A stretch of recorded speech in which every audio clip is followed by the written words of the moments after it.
Baik, teman-teman semua, saya ucapkan selamat Idul Fitri. Mohon maaf lahir dan batin bagi rekan-rekan yang merayakan. Semoga sesudah Idul Fitri ini jangan banyak-banyak bikin salah, biar Idul Fitri tahun depan nggak banyak minta maaf ya. Oke, rekan-rekan, saya mulaikan materi kita pada malam hari ini. Sudah terlihat ya? Apakah terlihat? Sudah terlihat, Bapak. Baik. Terlihat, Bapak. Rekan-rekan sekalian, kita sudah masuk ke pertemuan keempat dari kuliah Hukum Tata Negara. Dan saya lanjutkan materi ini dengan pembahasan mengenai hukum tata negara dalam 4 hal ya, yaitu pengertian, sumber hukum, asas-asas, dan sejarah ketatanegaraan di Indonesia. Pengertian hukum tata negara. Hukum tata negara dalam arti luas itu memiliki makna. Yang pertama, hukum tata negara dalam arti yang luas, dan kemudian yang kedua, hukum administrasi negara (HAN) atau hukum tata usaha negara (HTUN) yang memiliki peradilan sendiri, yaitu Pengadilan Tata Usaha Negara atau PETUN. Dan kemudian juga hukum tata pemerintahan. Sementara HTN dalam arti sempit adalah hukum tata negara itu sendiri, yaitu hukum tata negara suatu negara. Ya, berarti dalam hal ini kalau kita bicara suatu negara, karena kita berada di Indonesia, berarti hukum tata negara dalam arti sempit berarti hukum tata negara yang berlaku di Indonesia. Tentunya di setiap negara di dunia memiliki hukum tata negaranya sendiri. Hukum tata negara suatu negara berlaku pada waktu tertentu.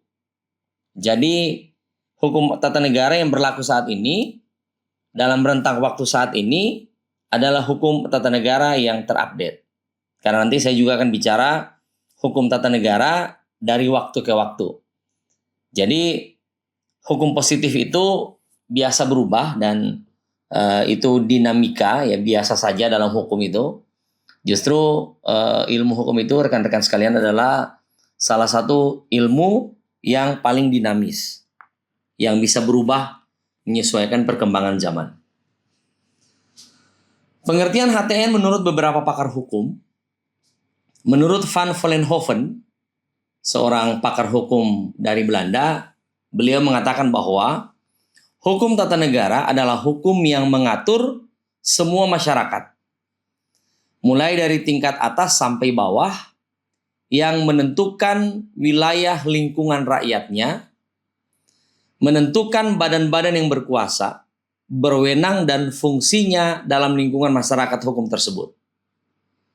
Sementara menurut Wade and Philip, HTN adalah hukum yang mengatur organisasi-organisasi negara. Itu menurut Wade and Philip. Kemudian struktur organisasi negara tersebut, kemudian juga tugas dan fungsi, serta hubungan antar organ, ya, antar organ lembaga negara. Itu menurut Wade and Philip. Sedangkan menurut pakar hukum tata negara Indonesia, antara lain Kusnadi dan Harmaili Ibrahim, dikatakan bahwa HTN adalah sekumpulan peraturan hukum yang mengatur organisasi negara, hubungan antar alat perlengkapan negara dalam garis vertikal, dalam garis dari atas ke bawah, maupun secara horizontal, serta kedudukan warga negara dan hak-hak asasinya. Itu menurut Kusnadi dan Harmaili Ibrahim. Hukum tata negara, saudara-saudara, adalah sekumpulan peraturan yang tertulis maupun yang tidak tertulis. Yang tertulis itu berwujud perundang-undangan, sementara yang tidak tertulis itu seperti kebiasaan atau konvensi yang mengatur organisasi kekuasaan yang disebut negara. Jadi ada dua sumber hukum tata negara. Ada yang tertulis ya, yang berwujud peraturan perundang-undangan. Ada juga yang tidak tertulis. Bisakah saudara-saudara menyebutkan kepada saya atau dalam grup kelas diskusi ini, kalau yang berwujud perundang-undangan kan jelas, ya. Jelas, itu ada peraturan perundang-undangan, undang-undang nomor sekian, ya. Nah, sementara yang tidak berwujud, ya, atau tidak tertulis, seperti kebiasaan, itu contohnya apa? Ada yang bisa menjawab atau membantu saya? Apa sumber hukum tata negara atau apa kebiasaan tata negara yang tidak tertulis, tapi dia menjadi sumber hukum karena dia berlandaskan dari kebiasaan? Ada yang bisa bantu atau yang bisa jawab pertanyaan saya? Kalau yang tertulis kan jelas, ya. Undang-undang mengenai MPR, undang-undang MD3, ya, undang-undang yang mengatur tentang lembaga negara, itu semua adalah sumber hukum tata negara yang tertulis. Apa yang tidak tertulis? Coba teman-teman sekalian, ada yang bisa menjawab? Contohnya apa? Satu aja. Ada? Hukum tata negara yang tidak tertulis. Saya sebutkan ya. Siapa yang bisa menjawab? Kebiasaan pemilihan menteri, bukan Pak? Pemilihan. Bagaimana, Mas? Ini Rizky Aliun ya? Ya. Izin Irfan, Pak. Oh, Irfan Yubus, ya. Apa Pak Irfan, silakan. Pemilihan dalam menteri, Pak, atau pidato presiden, Pak? Ya, itu betul ya. Salah satu contoh adalah pidato presiden ya, tanggal 16 Agustus itu kan tidak tertulis tapi menjadi kebiasaan ya. Dan itu pun adalah sumber hukum tata negara. Terima kasih Pak Irfan. Nah, istilah HTN di beberapa negara, di Inggris disebut dengan constitutional law, di Prancis disebut dengan droit constitutionnel, dan di Jerman disebut dengan Verfassungsrecht. Nah, apa saja sumber hukum tata negara berdasarkan sumber yang dijadikan bahan untuk menyusun peraturan perundang-undangan? Sumber hukum tata usaha negara yang merupakan sumber hukum material adalah sumber hukum yang menentukan isi hukum adalah Pancasila. Kalau di Indonesia, Grundnorm, norma paling dasar yang mengatur ketatanegaraan kita adalah Pancasila. Sementara sumber hukum formil adalah sumber hukum yang dikenal dalam bentuknya, yaitu peraturan perundang-undangan, ya, kebiasaan atau convention, kemudian traktat, ada juga jurisprudensi, dan ada juga doktrin. Asas-asas hukum tata negara, yang pertama itu asasnya Pancasila. Kenapa asasnya Pancasila? Karena ini adalah lambang negara kita. Dan Pancasila adalah sumber dari segala sumber hukum yang berlaku di Indonesia. Sehingga asas-asas hukum tata usaha negara tentunya berasaskan pada Pancasila. Segala asas hukum yang bertentangan dengan Pancasila tidak dapat diterima di Indonesia.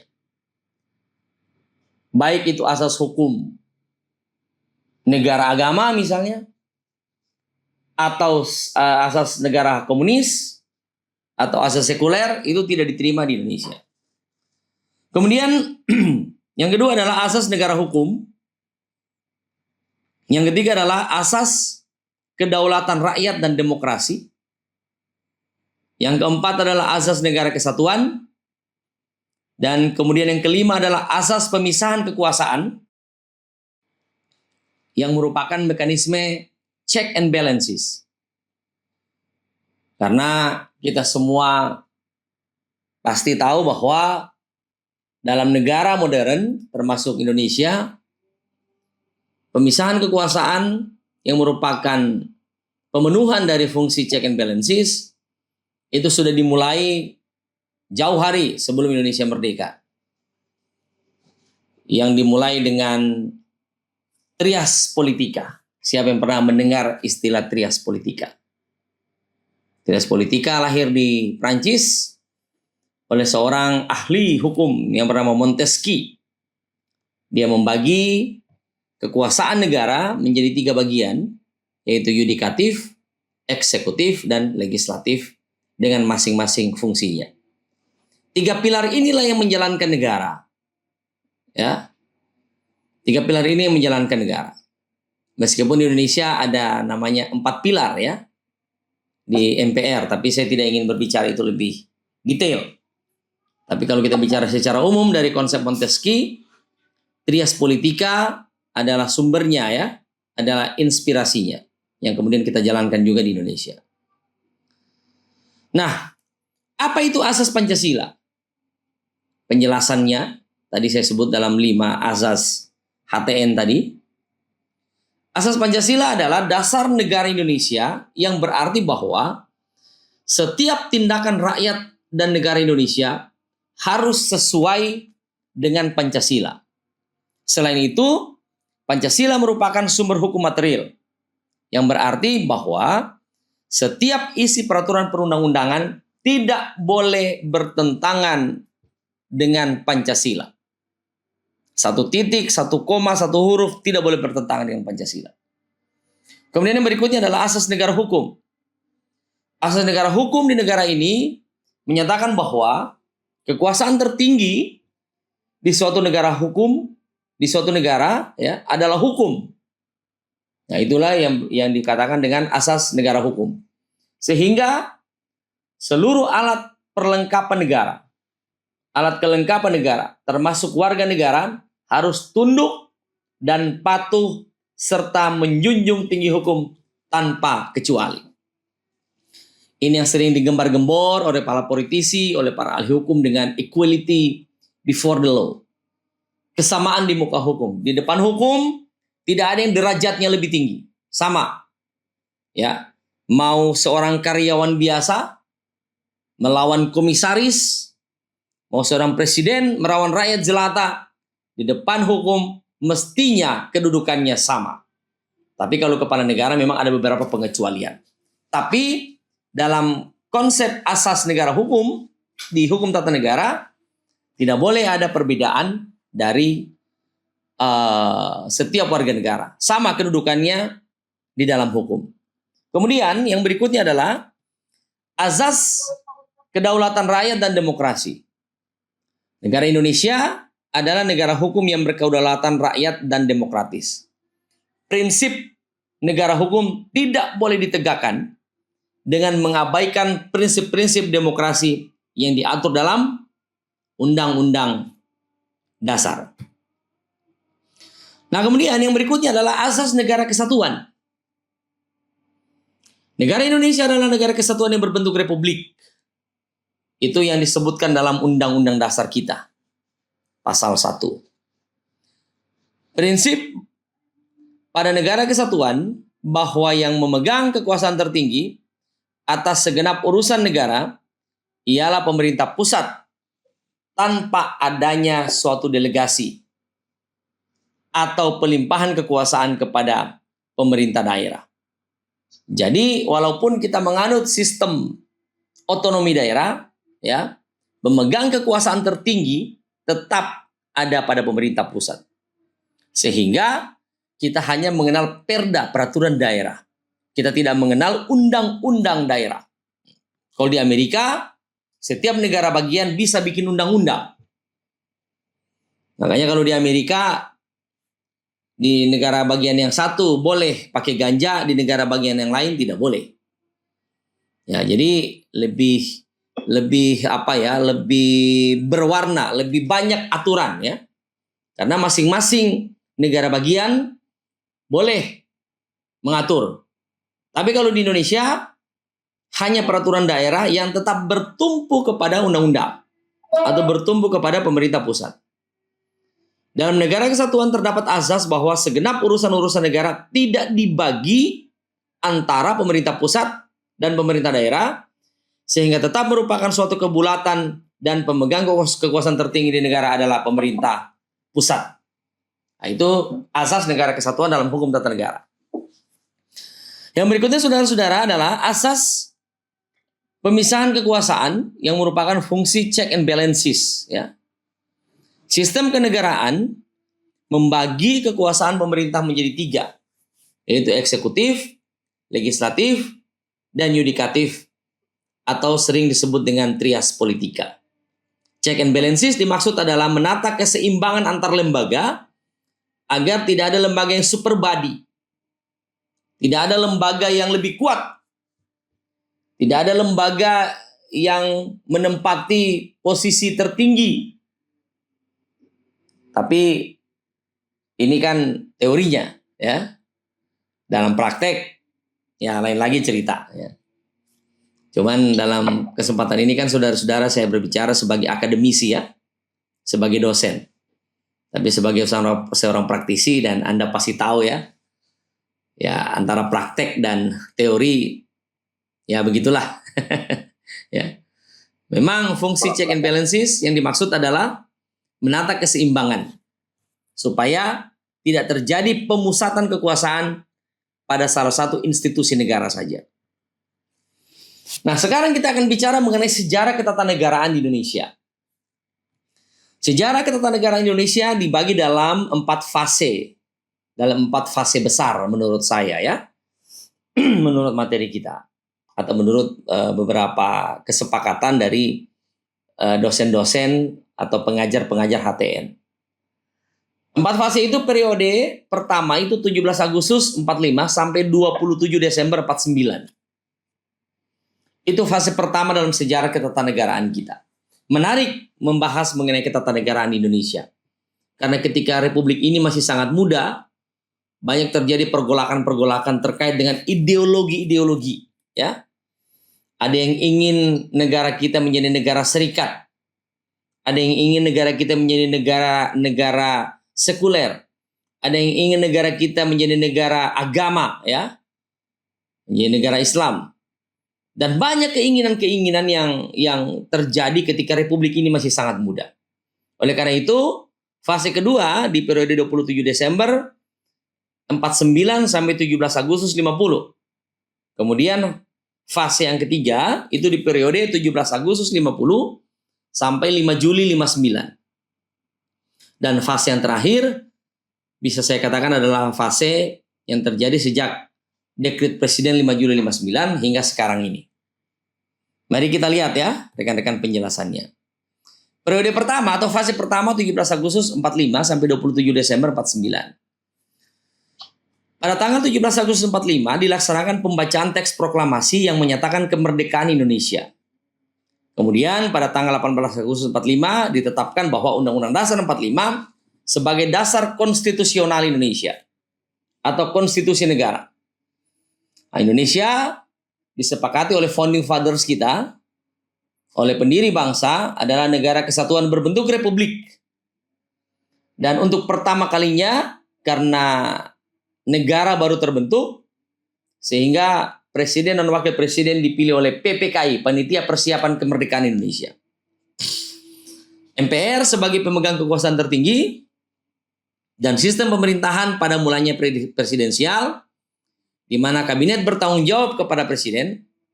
Tetapi kemudian pada akhir tahun 47 berlaku sistem pemerintahan parlementer dengan multipartai. Hal ini sebenarnya merupakan bentuk penyimpangan terhadap pelaksanaan Undang-Undang Dasar 45 yang menganut sistem pemerintahan presidensial. Sampai detik ini kita masih mengklaim republik ini presidensial. Padahal di satu sisi kita juga multi partai. Tahun 2024 kemarin, yang ikut pemilu ada banyak partai ya teman-teman ya. Lebih dari 10 ya, berapa? 14 atau 15 partai kemarin itu? 24 mungkin. 24. Banyak sekali. Ya, lebih mirip kepada sistem parlementer karena multi partai. Tapi nanti kita diskusikan sesudah materi ini. Nah, kemudian periode yang kedua rekan-rekan sekalian adalah periode 27 Desember 49 sampai dengan 17 Agustus 50. Apa yang terjadi di fase ini? Apa yang terjadi di periode ini?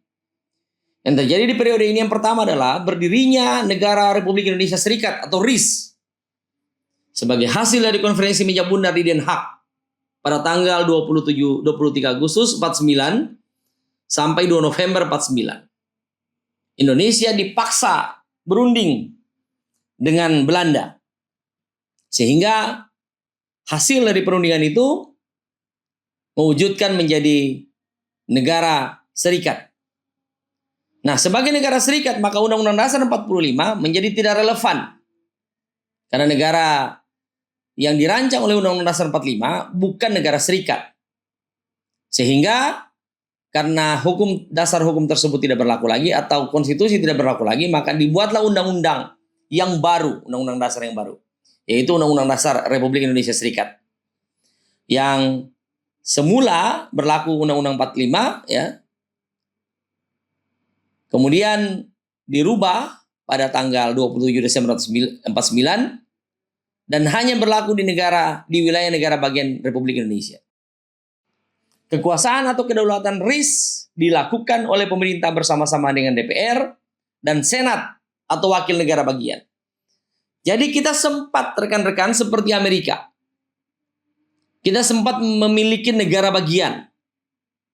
Di fase kedua tata negara kita, yaitu tanggal 27 Desember 49 sampai 17 Agustus 50.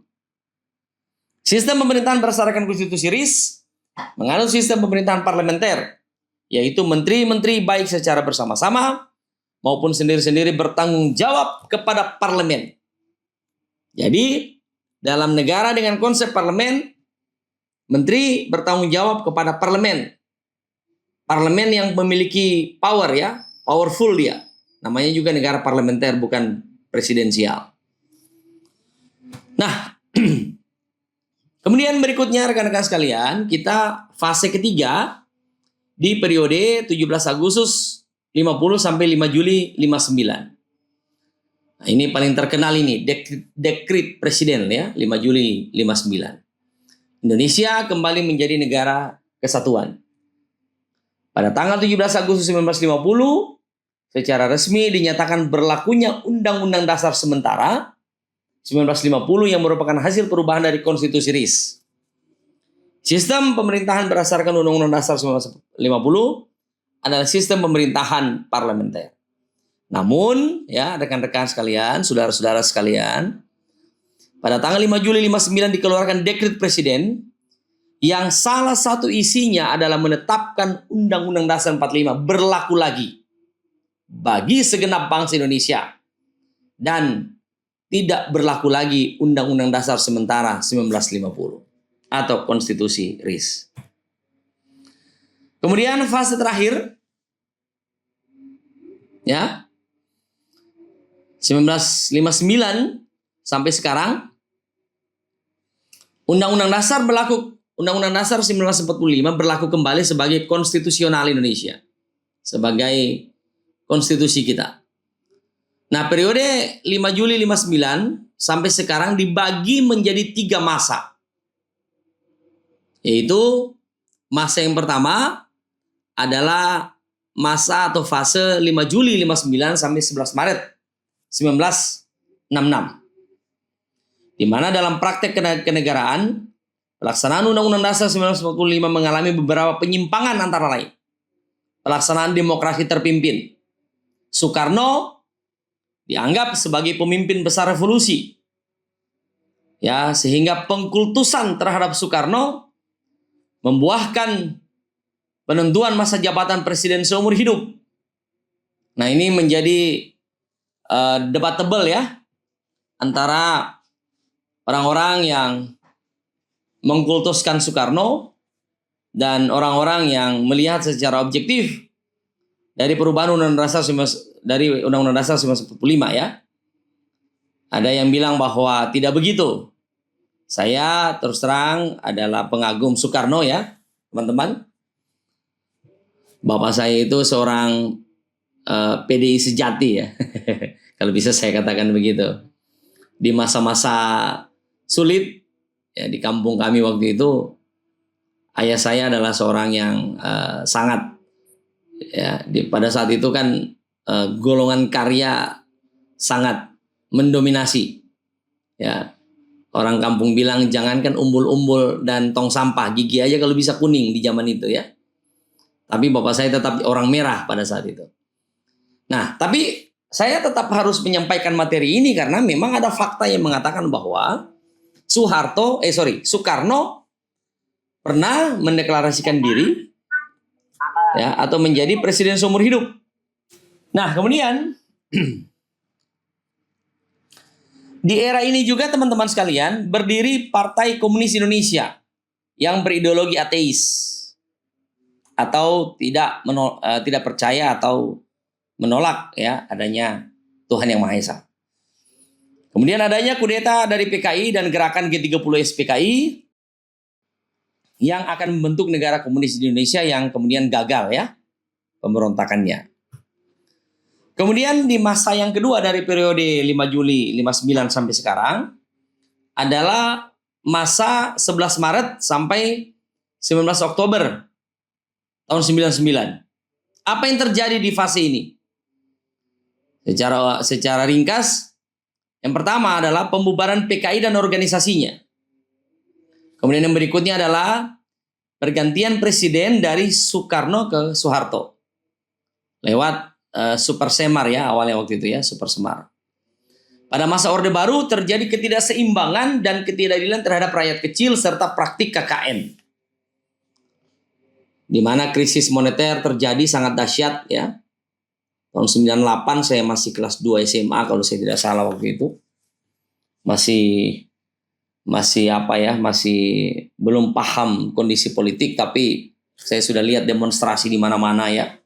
Kemudian lengsernya kekuasaan Presiden Soeharto pada tanggal 21 Mei tahun 98. Itulah yang terjadi di fase 11 Maret 66 sampai 19 Oktober 99. Kemudian yang ketiga, masa 3 Oktober 99 sampai sekarang ya. Sekarang pada saat kita kuliah ini tahun 2025 ya. Pada periode ini dimulai reformasi dan pertumbuhan demokrasi di Indonesia. Kemudian yang kedua, Undang-Undang Dasar 45 mengalami perubahan ya atau amandemen sebanyak 4 kali. Yaitu dari tahun 99 sampai tahun 2002.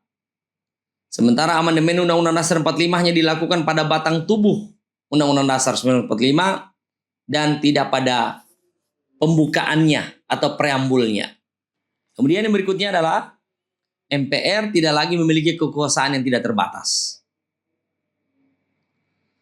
Itulah yang terjadi rekan-rekan sekalian di kesempatan sore hari ini. Dan mari kita berdiskusi. Bila ada yang ingin ditanyakan silahkan.